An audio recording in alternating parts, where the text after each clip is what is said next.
Assalamualaikum warahmatullahi wabarakatuh. Di sini saya Alun Farhan Razakni dari kelompok 2 ingin menerangkan materi tentang organisasi untuk pengendalian mutu. Pentingnya organisasi untuk pengendalian mutu dalam perusahaan atau organisasi menggunakan prosedur pengendalian untuk memastikan mereka membuat kemajuan memuaskan ke arah sasaran dan menggunakan sumber daya organisasi secara efisien. Salah satu alasan mengapa pengendalian menjadi penting adalah karena rencana yang paling baik sekalipun dapat terjadi penyimpangan.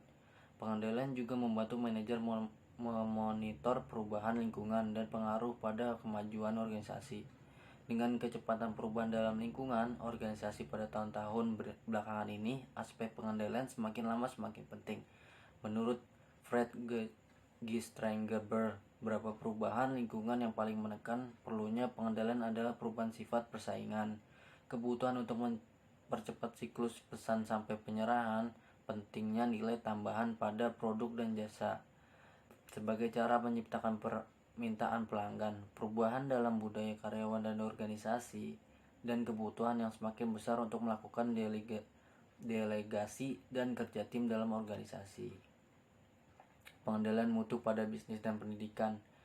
Konsep pengendalian suatu organisasi juga harus dikendalikan, yaitu ada perangkat-perangkat untuk memastikan bahwa suatu strategis organisasi dapat tercapai.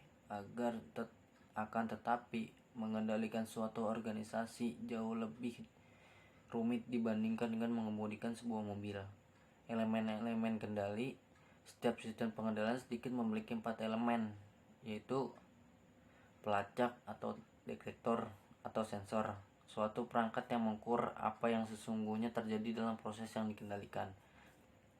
Yang kedua, penilaian atau asesor, suatu perangkat yang menentukan signifikasi dari peristiwa aktual dengan cara membandingkan dengan beberapa standar atau ekspektasi dari apa yang seharusnya terjadi. Yang ketiga, efektor, suatu perangkat sering disebut umpan balik yang mengubah perilaku jika asesor mengindikasikan kebutuhan untuk melakukan hal tersebut. Yang keempat, ada jaringan komunikasi, perangkat yang meneruskan informasi antar detektor dan asesor dan antar asesor dan efektor. Berikut adalah konsep pengendalian manajemen. Proses pengendalian manajemen adalah proses di mana manajer di seluruh tingkat memastikan bahwa orang-orang mereka diawasi mengimplementasikan strategi yang dimaksudkan. Pengendalian manajemen adalah proses untuk memastikan bahwa aktivitas sebenarnya sesuai dengan aktivitas yang direncanakan. Pengendalian membantu manajer memonitor keaktifan perencanaan, pengorganisasian, dan kepemimpinan mereka. Bagian penting dari proses pengendalian adalah mengambil tindakan korektif yang diperlukan. Perbandingan proses pengendalian manajemen dengan pengendalian yang lebih sederhana. Proses pengendalian yang dilakukan oleh manajer mengandung elemen yang sama dengan elemen pengendalian sederhana, yaitu detektor, asesor, efektor, dan sistem komunikasi. Detektor melaporkan apa yang sedang terjadi atas organisasi. Asesor membandingkan informasi dengan keadaan yang diinginkan. Efektor mengambil tindakan koreksi terhadap perbedaan yang signifikan antara keadaan aktual dengan keadaan yang diinginkan, dan sistem komunikasi memberitahu kepada para manajer apa yang sedang terjadi dan bagaimana hal tersebut dibandingkan dengan keadaan yang diinginkan. Berikutnya konsep pengendalian mutu dalam dunia bisnis. Menciptakan mutu yang lebih baik, total quality management menyebabkan perbaikan dramatis dalam mengendalikan. Proses satu ditemukan dan proses itu dikoreksi untuk menghilangkan kesalahan. Karyawan diberi wewenang untuk memeriksa dan perbaiki kerjaan mereka sendiri. Total quality management mengubah banyak sikap mengenai dan mendekatan pada cara mencapai pengendalian efektif. Manajer menghadapi sejumlah tantangan dalam mendesain sistem pengendalian yang menyediakan umpan balik akurat terhadap waktu dan ekonomis dan diterima anggota organisasi. Masalah ini dapat diatasi dengan analisis bidang prestasi kerja kunci dan titik-titik pengendalian strategis. Yang pertama, mengidentifikasi bidang prestasi kerja kunci. Proses kerja kunci adalah aspek-aspek unit dan organisasi yang harus berfungsi efektif agar unit atau organisasi secara keseluruhan dapat berhasil. Misalnya sebuah tim yang memfokuskan pada penyelenggaraan pelangganan dan respon. Yang kedua, mengidentifikasi titik-titik pengendalian strategis. Titik-titik penting dalam sistem yaitu tempat pemantauan atau pengumpulan informasi yang akan dilakukan sebuah titik-titik pengendalian strategis. Ya, sekian dari materi saya, kurang lebih mohon maaf dan dilanjutkan oleh materi selanjutnya. Wassalamualaikum warahmatullahi wabarakatuh. Assalamualaikum warahmatullahi wabarakatuh. Nama saya Anas Tarifa. NIM saya 1503025004 dari Teknik Elektro. Di sini saya akan menjelaskan tentang standar mutu. Jadi banyak perusahaan yang melihat bahwa fungsi dan peranan quality control adalah suatu fungsi yang membebankan biaya, baik itu biaya operasional dari gaji karyawannya maupun menghambat dari proses operasional itu sendiri. Beberapa perusahaan menjadi terpaksa memiliki fungsi quality control, sehingga melihat fungsi quality control hanya tempelan saja yang digunakan sesuai kebutuhan. Lalu bagaimanakah cara yang paling tepat dalam memastikan proses dan fungsi quality control dijalankan sesuai dengan standar persyaratan yang telah ditetapkan? Yang pertama itu pengembangan fungsi quality control dalam mekanisme bisnis. Dalam penetapan bisnis, fungsi masuk ke dalam bagian quality cost, artinya biaya yang dikeluarkan untuk memastikan proses pemeliharaan terhadap mutu produk dapat dijalankan sesuai dengan standar persyaratan yang ada. Sebaiknya perusahaan tidak melihat bahwa cost of quality adalah beban biaya dalam perusahaan, melainkan investasi. Mengapa demikian? Fungsi quality control memegang strategi yang berperan penting dalam melakukan proses pengambilan posisi dari pelanggan, yang mana tahapan pengambilan ini merupakan suatu aplikasi yang strategis dalam menjamin konsistensi kesepakatan dengan pelanggan. Yang kedua itu peran quality control dalam posisi langkah perbaikan dalam bisnis. Fungsi quality control itu sendiri merupakan suatu bentuk langkah strategis yang penting dan kuat untuk memastikan bahwa ketidaksesuaian terdeteksi untuk kemudian ditetapkan sebagai bentuk penetapan langkah tindak lanjut dalam antisipasi proses pengembangan bisnis, khususnya perbaikan produksi. Yang ketiga itu penjaminan konsistensi operasional. Peranan quality control yang memaksa produksi untuk konsisten dapat membantu perusahaan dalam mengembangkan setting terhadap aspek budget operasional sesuai dengan standar persyaratan yang telah ditetapkan. Sebagai contoh, proses aplikasi penggunaan material, penetapan fungsi pemasok, serta penetapan alokasi beban kerja operasional. Akan tetapi menjadi suatu hal yang menarik apabila perusahaan lebih mengoptimalkan fungsi quality control dan tidak menomorduakan fungsinya hanya karena pemikiran biaya. Dilanjut oleh teman saya. Terima kasih. Saya Farhan Prakoso akan membacakan tentang tanggung jawab terhadap mutu. Tujuan quality control mencakup pengendalian kualitas dengan cara monitoring dan uji tes semua proses produksi yang terlibat dalam produksi suatu produk sesuai standar spesifikasi pabrik atau perusahaan. Tim quality control haruslah memastikan semua standar kualitas dipenuhi oleh setiap komponen dari produk atau layanan yang disediakan oleh perusahaan, dan yang paling penting produk tersebut layak diedarkan di pasaran. Quality control memiliki tugas dan kewenangan yang bervariasi tergantung pada industri di mana mereka bekerja. Mereka berwenang untuk menerima atau menolak produk yang akan dipasarkan. Ketika tim quality control menemukan cacat pada hasil produksi, maka berwenang untuk meminta produk dan cacat tersebut ditarik kembali untuk perbaikan. Next, tugas tanggung jawab yang ada pada seorang quality control. Yang pertama, memantau dan menguji perkembangan semua produk yang diproduksi oleh perusahaan. Kedua, memverifikasi kualitas produk. 3. Monitor setiap proses yang terlibat dalam produksi produk. 4. Memastikan kualitas barang produksi sesuai standar agar mulus pemeriksaan. 5. Merekomendasikan pengolahan ulang produk berkualitas rendah. 6. Melakukan dokumentasi, inspeksi, dan tes yang dilakukan pada produk dan sebuah perusahaan. 7. Membuat analisis catatan sejarah perangkat dan dokumentasi produk sebelum untuk referensi di masa mendatang. 8. Membuat pembukaan personal quality control atau quality control analysis.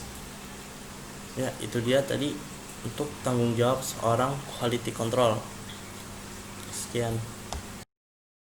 Assalamualaikum warahmatullahi wabarakatuh. Nama saya Rizky Ali Firdaus dari Prodi Teknik Mesin UMK. Akan melakukan presentasi yang telah ditugaskan kepada saya, yaitu tugas dari mata kuliah Ekonomi Teknik dan Manajemen Industri. Ya, di sini saya akan mempresentasikan pengawasan mutu. Pengawasan mutu adalah kegiatan yang dilakukan untuk menjamin bahwa proses terjadi akan menghasilkan produk sesuai dengan tujuan yang diinginkan.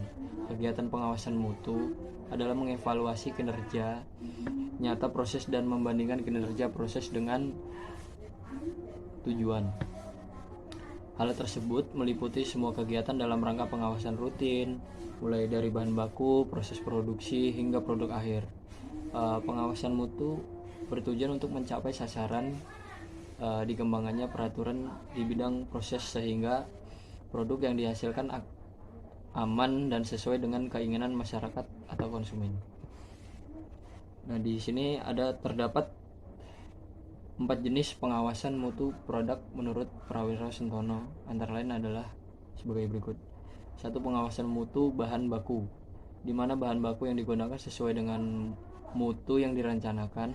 Hal ini perlu diamati sejak rencana pembelian bahan baku, penerimaan bahan baku, penyimpanan hingga bahan baku tersebut digunakan. Hasil mutu bahan baku juga mempengaruhi hasil akhir produk yang dibuat.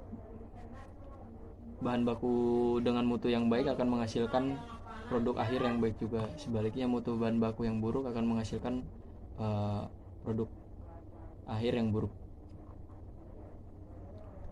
Pada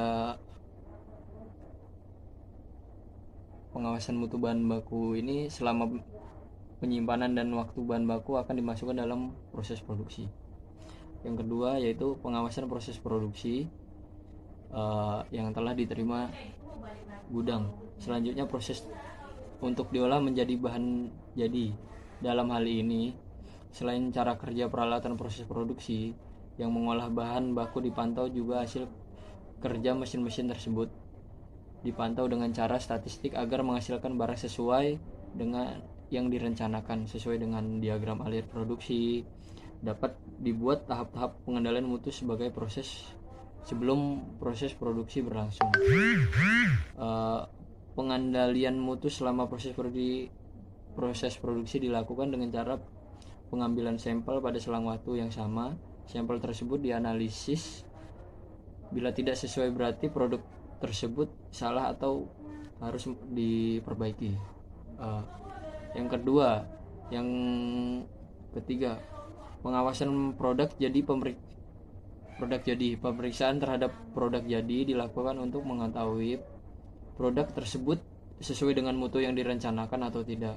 Bila produk tersebut setengah jadi sesuai dengan bentuk atau ukuran standar mutu yang direncanakan, maka produk tersebut dapat digunakan atau dipasarkan (didistribusikan). Bila terdapat barang yang reject atau cacat,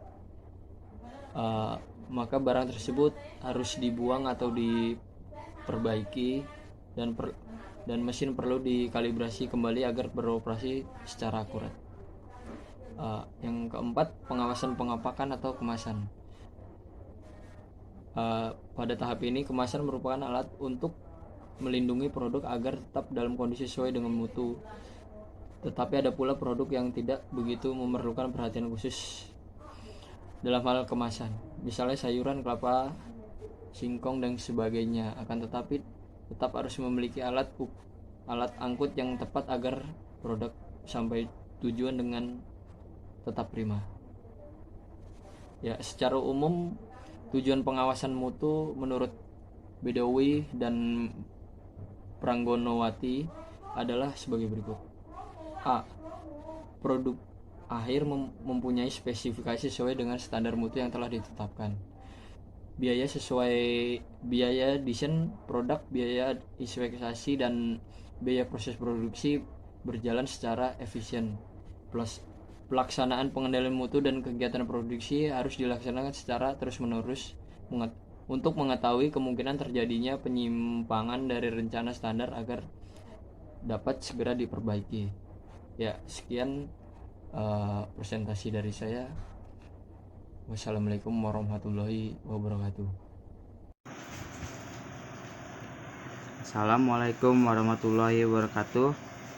Saya Atri Khairudin dari Teknik Mesin UAMKA ingin menjelaskan apa itu arti keandalan. Keandalan adalah suatu penerapan perancangan pada komponen sehingga komponen dapat melaksanakan fungsinya dengan baik tanpa kegagalan sesuai rancangan atau proses yang dibuat. Keandalan merupakan probabilitas bahwa suatu sistem mempunyai performansi dengan fungsi yang diharapkan dalam selama waktu dan kondisi operasi tertentu. Secara umum, keandalan merupakan ukuran kemampuan suatu komponen beroperasi secara terus-menerus tanpa adanya kerusakan. Tindakan perawatan pencegahan yang dilakukan dapat meningkatkan keandalan sistem. Fokus utama perancangan sistem keandalan adalah karakteristik kekuatan tekanan komponen. Bagian-bagian komponen dirancang dan dihasilkan untuk bekerja dengan cara yang spesifik ketika beroperasi di bawah kondisi normal. Jika kekuatan ditambahkan akan memaksakan beban elektrik karena berhubungan dengan variasi getaran, goncangan, kelembapan dan semacamnya.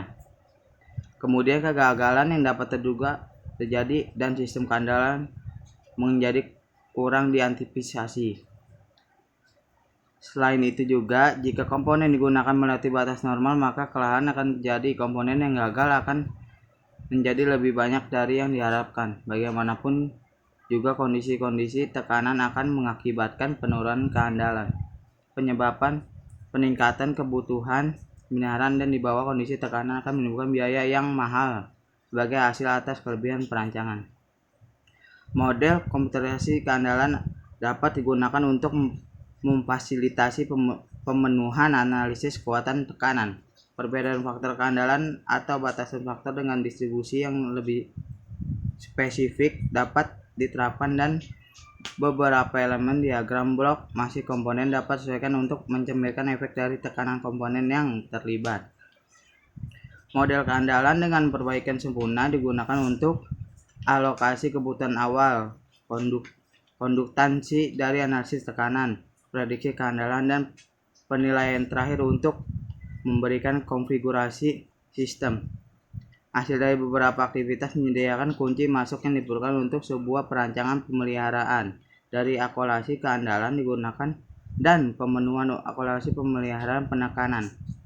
Analisis kekuatan dapat membantu beberapa titik keburukan atau ancaman dalam sistem di mana penekanan yang lebih besar membutuhkan terminologi dan pemeliharaan dan dukungan. Ya, sekian dari kelompok kami. Bila ada salah-salah kata, mohon maaf. Wassalamualaikum warahmatullahi wabarakatuh.